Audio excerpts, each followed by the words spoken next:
যেমন আমাদের সমাজে একটা প্রবাদ আছে, ভরা পেটে ফল খালি পেটে জল। হ্যাঁ, এর পরে কিন্তু দুটো লাইন ছিল, ভরা পেটে ফল খালি পেটে জল, দলে দলে হসপিটালে চল, এরপরে শ্মশান ঘাটে চল। এই দুটো লাইন কিন্তু মুছে গেছে। তার কারণ কি, যদি ভরা পেটে ফল খাই মানুষ অসুস্থ হবেই হবে।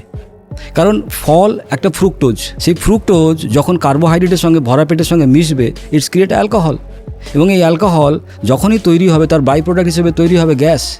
তাহলে আমার শরীরে গ্যাস বাড়া মানে আমার শরীরে হার্ট অ্যাটাক, ক্যান্সার, আলসার সমস্ত কিছুর প্রবলেম কিন্তু ওখান থেকে শুরু হচ্ছে।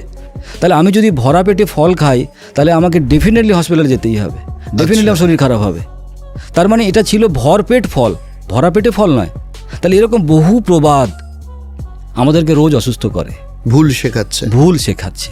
তার মানে আজকের দিনের অসুস্থতা যতটা না শরীরের অসুস্থতা, বেশি হচ্ছে আমার খাবার দাবারের ভুল, আমার প্র্যাকটিস এবং আমার ভুল জানা।